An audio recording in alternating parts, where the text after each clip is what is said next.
The Walter Cronkite School of Journalism and Mass Communication at Arizona State University is honored to be a supporter of Indian Country Today. ASU offers the only online undergraduate digital media literacy degree, teaching students how to recognize and combat inaccuracies on all platforms. They are using cutting-edge tools and tactics to separate fact from fiction in a digital world overloaded with misinformation. Learn more at cronkite.asu.edu.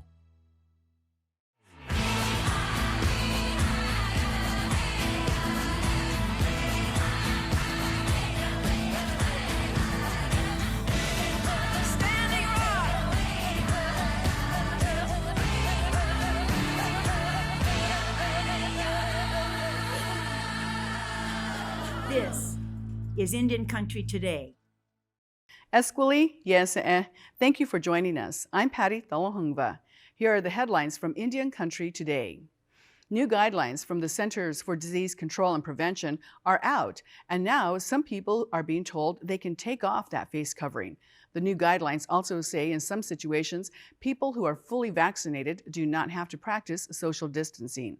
CDC Director Dr. Rochelle Walensky explains the new rules, saying, anyone who is fully vaccinated can participate in indoor and outdoor activities, large or small, without wearing a mask or physical distancing. If you are fully vaccinated, you can start doing the things that you had stopped doing because of the pandemic. She also warned there's always a chance the pandemic situation could worsen. The CDC estimates there are 17 million adolescents in the country, and now those children between 12 and 15 years old can get vaccinated. The CDC is recommending the Pfizer vaccine for those children. Yet some health professionals say parents are having some reservations. And we're seeing less uptake of the vaccines. And I think some of them are parents, and they're going to probably have a little bit of the same reticence for their children. But it's so important that we remind people of the toll that this vaccine has done on our communities at large, and some people who are really vulnerable, and we have plenty of them in our communities. The CDC says most children who get COVID-19 have mild or no symptoms, but some children can get severely ill and require hospitalization. Some have even died. In the town of Tuba City in northern Arizona, one man is capturing the impact of the pandemic through his camera lens. Gilbert Honani is Hopi, and he's been a photographer for more than 3 decades. One side of his town is on the Navajo reservation, and across the highway, there are 2 Hopi villages. At one point, Tuba City had one of the highest number of positive COVID cases in the country. Gilbert started taking photos of his neighbors to document what they were going through. He says now they hope they can learn from this and move forward. If we keep doing what we're doing, we'll get through this. We'll learn from it and hopefully move on. And, if the next pandemic comes through, we'll actually have something to fall back on and learn from it. So once the Hopi Reservation reopens, he says he plans to take pictures of the Milky Way. The incoming leader of the University of Alaska Anchorage has a controversial history with tribes. The university announced former Alaska Governor Sean Parnell as the new chancellor of the campus. Parnell served as Alaska's governor from 2009 to 2014. During his 5 years in office, his policies, lawsuits, and court appeals opposed Alaska Native people and Alaska tribes' rights. The state settled or lost lawsuits over its opposition to tribal court jurisdiction, subsistence rights, and tribes putting land into trust status. Still, the president of the Alaska Federation of Natives, Julie Kitka, welcomed Parnell. She said, AFN congratulates Sean Parnell on his selection today as the new chancellor of UAA. We look forward to a vibrant and innovative university advancing on its strong foundation. Of the 8 finalists, there was one Indigenous candidate, Pearl Brower. Brower is also a former tribal college president. Small museums and private institutions that accepted federal CARES Act money or other stimulus funds could be forced to relinquish thousands of Indigenous items and ancestral remains. Under the Native American Graves Protection and Repatriation Act of 1990, museums or other institutions that accepted federal funding must compile an inventory of Indigenous cultural items and initiate repatriation of the collections and remains to tribes or family members.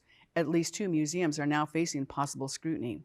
To read more about this story, go to our website, IndianCountryToday.com, and search for the headline, private museums could face NAGPRA scrutiny.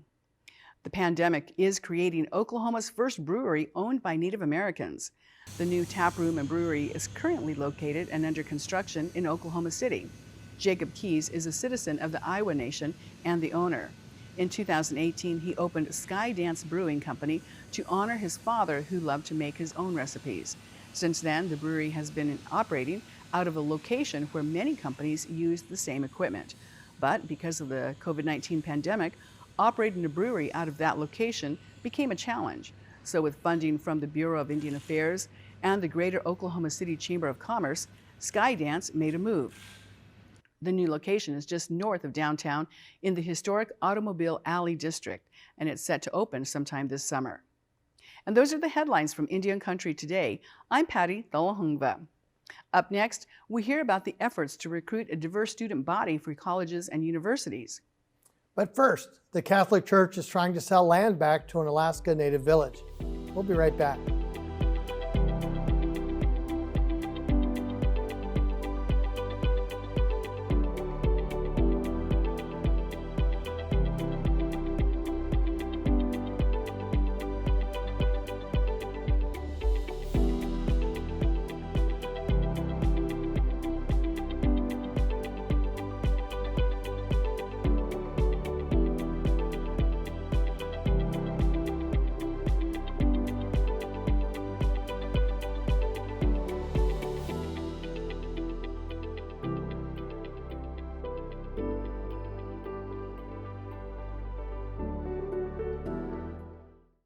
The Catholic Church wants to sell more than 450 acres it owns along Alaska's Copper River to a small tribe that has lived on the land for thousands of years. Sounds straightforward, but this is Indian country, and like most stories about land in Indian country, there are more layers. Stuart Huntington has more. In 1953, the federal government sold 462 acres in Taslina, Alaska, to the Archdiocese of Anchorage-Juneau for about $500 for a mission boarding school primarily for Native youth. The school closed in 1971 and burned to the ground in 1976, and today the church wants to sell the land for almost $2 million to the Native village of Taslina. If the money can't be raised by next year, villagers say, the church will put the property on the open market, and that has villagers nervous. I would like to see that land back for our tribal members, because there are people now that use that site and have for several years, and if that land's sold, their sites are going to be taken away, and that concerns me for tribal members not to be able to have fish. Villagers are thankful the church offered them first crack at buying the property. We really do appreciate the Catholic Church working with us, and we really hope to be able to secure this for future generations. But there are questions. Could the church actually sell the land on the open market? The deed states that the land is for a mission school, and the government has kept the mineral rights. The deed also grants permanent access to those with pre-existing fishing rights. One Native family sued the church and won ownership of its 1.3-acre fishing camp along the river. The title to that property is clouded, and it could not be available for purchase in any way besides from the people who have a historical use of the land. The church declined to comment, other than to write that it has established a very good working relationship with the village of Taslina and looks forward to the sale of the property, which it tried to sell once before in 1976. That deal fell through because the buyers couldn't mine the land or get financing because of the mission school deed language. Still today, the villagers have launched a GoFundMe effort and are raising money hoping to scrape together the almost $2 million to regain stewardship of their ancestral land. It's the Copper River. That's where we've always fished. Traditionally, our people have for thousands and thousands of years. Stuart Huntington, Indian Country Today. Most of the Indian boarding schools are now closed, but many were built on lands allocated by the U.S. government. Questions still linger about the properties. What happened to the boarding school land in your area? We want to find out. Go to our website and find a form to fill out on what happened to the land in your territory. Help us find the answers to what happened to these lands. Patty Lowe is a professor at the Medill School of Journalism at Northwestern University. A citizen of the Bad River Band of Lake Superior, Ojibwe, Lowe is also a documentary producer and former broadcast journalist. Patty is the award-winning author of 3 books, including The Native People of Wisconsin, which is used by 15,000 Wisconsin school children. She joins us today to talk about indigenizing universities. Welcome, Patty. Hey, bonjour, Mark. How are you? I'm good. Thank you for being here. So it's really remarkable that when you look at the university, that in terms of faculty and higher level jobs, American Indians and Alaska Natives are less than 0.7%. Congress has a better record than universities. Yeah, it's really shameful, isn't it? But not surprising.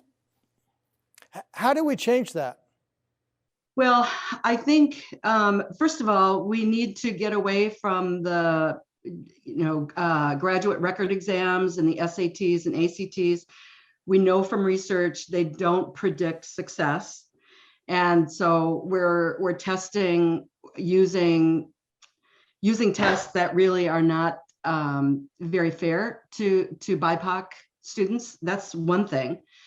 And then we really have to have a close discussion about diversity, because I think when most universities look around, they're thinking in terms of color. Do we have enough Black faces? What about brown faces? What about red faces? Do we have enough Asian Americans? But they're not really committed to diversity of worldview. And so the PhDs that are hired are expected to conform to academic standards, which is publish or perish. And I have never gone into Indian country and, when asked, what can I do? How can I help this community? Nobody's ever said, Patty, we need a peer-reviewed journal article in a top-tier research journal. So I think there's a disconnect there. One of the things we've seen in other sectors is that when you appoint Native Americans to positions of leadership, really positions with authority and power, things start to change.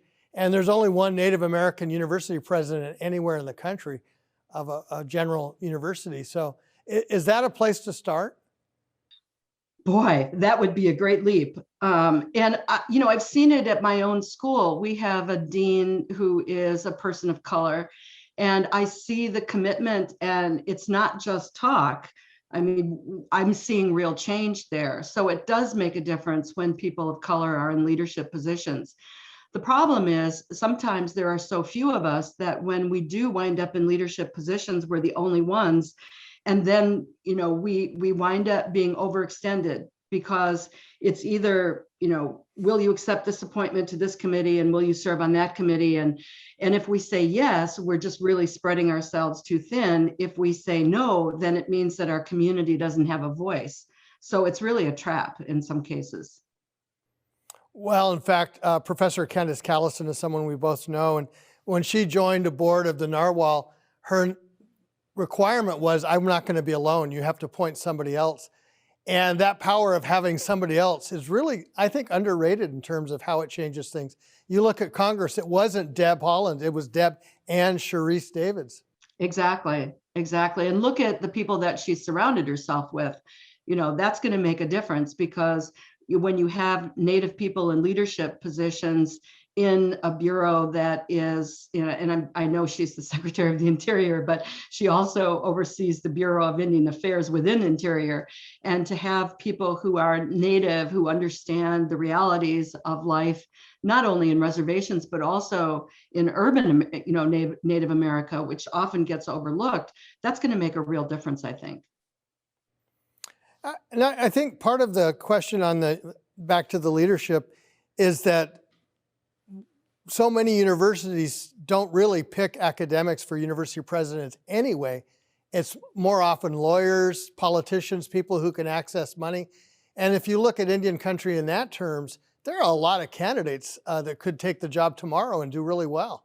Right. Yeah, there are, but they tend to be overlooked. I will say that universities, by and large, the ones that I'm familiar with, tend to be very hierarchical and in some ways, kind of corporate, where Native American leadership tends to be horizontal.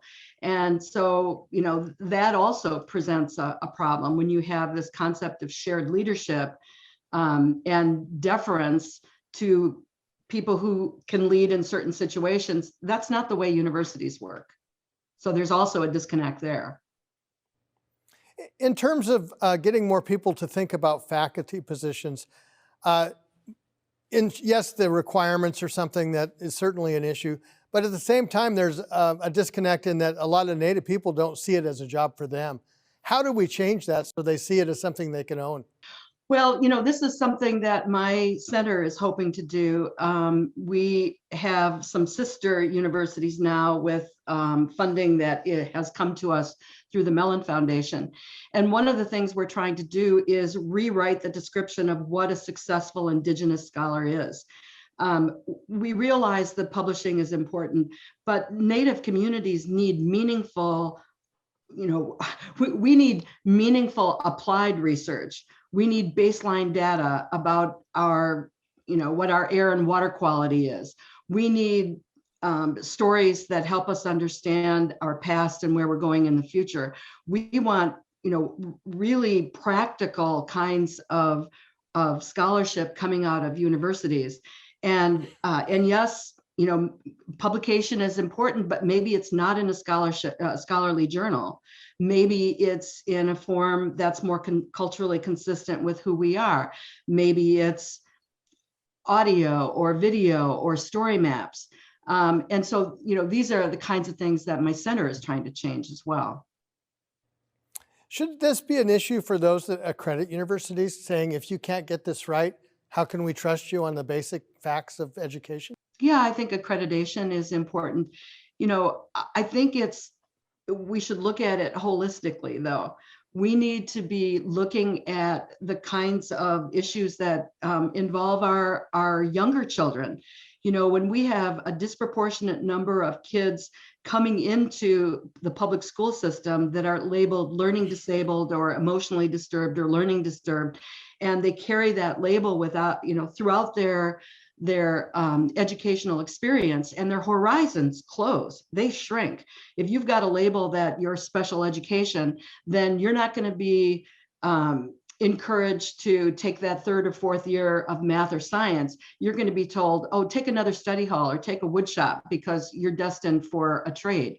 There's certainly nothing wrong with trades, but our kids are taught that they're not college material very early on. So that's something we have to pay attention to and create pathways at the middle school level so that when our kids get to high school, they're making decisions that position them for higher education if that's something that they choose.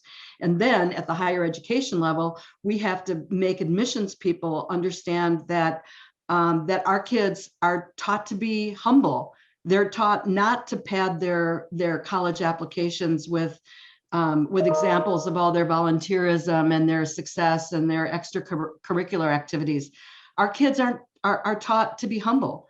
And so our admissions people have to be able to read that on their admissions applications. And then once they get to the university, we need to explain that, just as we don't schedule things at Christmas or Easter or Ramadan to accommodate, or Hanukkah to accommodate the three big Christian religions, our students have to be able to go back home for 4 days of ceremonies. It's just, and then once they get that degree and they hopefully get to graduate school and they're looking for a job, they can't be expected to serve their communities, which is what they wanted to do when they got into academia and what their communities expect them to do, and do the whole publish and perish thing, which is what, the standard academic, colonial academic structure is. We have to look at education holistically and make room for Native people, truly make room for them, not just, give them lip service and say, well, I don't care what you do with your community. You can do all of that, but you also have to write 6 journal articles and publish a chapter in a book and be, publishing your dissertation. Those are the kinds of things that really, really need to change in order for Native academics to be successful. Thank you, Dr. Patty Lowe. And we'll be right back.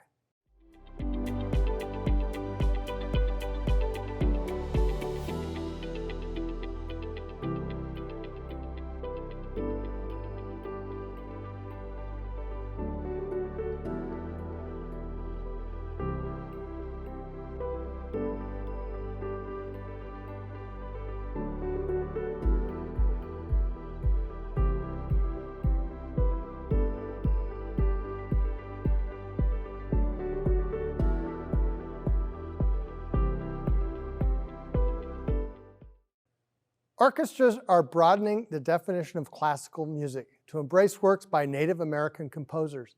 An article in Symphony magazine by Cheyenne River writer Rita Perellis explains how indigenous musicians express their traditions in a Western framework. Welcome, Rita. Hi, Mark. How are you? Good. So in some ways, the experience of classical music kind of came out of the boarding school experience, and then folks took it in different directions. Maybe tell us about your article and what you learned. Yeah, so I think what, really struck me is that, orchestras are a very predominantly white Eurocentric institution, and one of the most least diverse arts organizations. And yet Native composers right now are having a pretty big moment where orchestras are commissioning more works than ever before from Native composers. And what the composers bring is their identities as Native people. They're bringing themselves fully to the orchestra world and expressing indigenous worldviews, expressing the stories of their families, the stories of their lands, the stories of their ancestors, in a way that is uniquely indigenous, and interest in their pieces is growing. And it's, orchestras are also traditionally highly competitive, not very collaborative environments at times, difficult to break into. And so it's been really heartening, inspiring, and just really interesting for me to kind of get a glimpse into that world and and see how Native people are navigating it. Music, of course, is its own language. And one of the extraordinary things about that language is that it can transcend everything. Someone can hear a piece with very indigenous themes and stories and cultural aspects, hear it and suddenly get it. Right.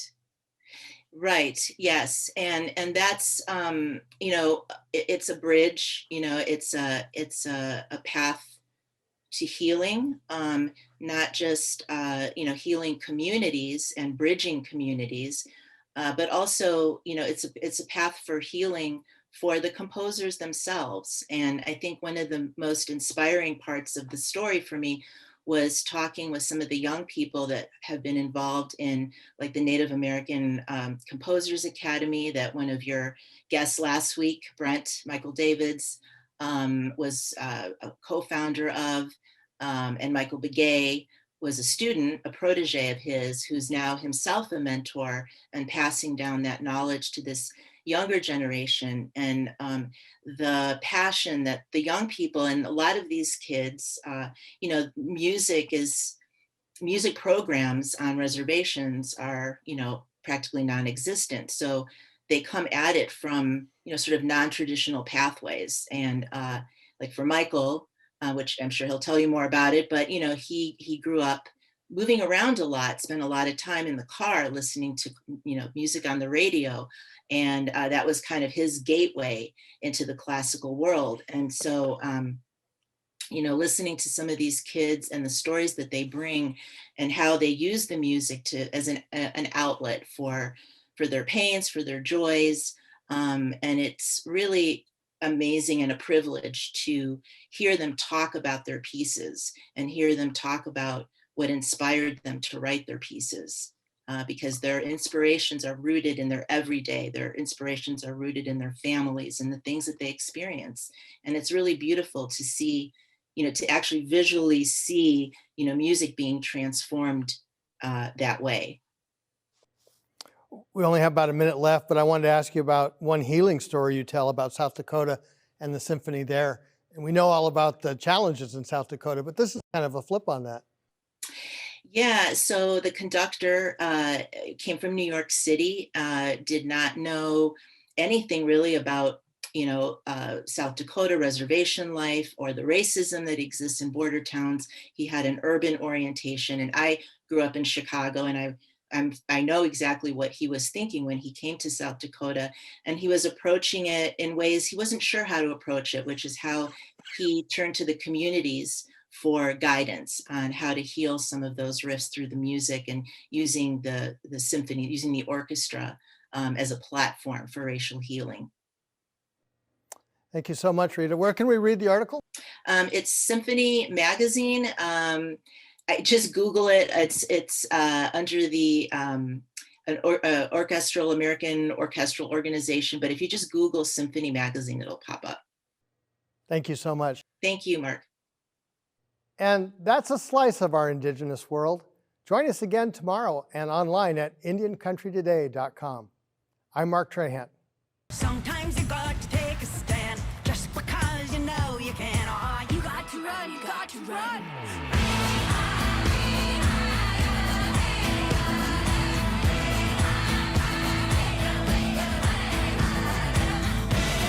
Standing Rock.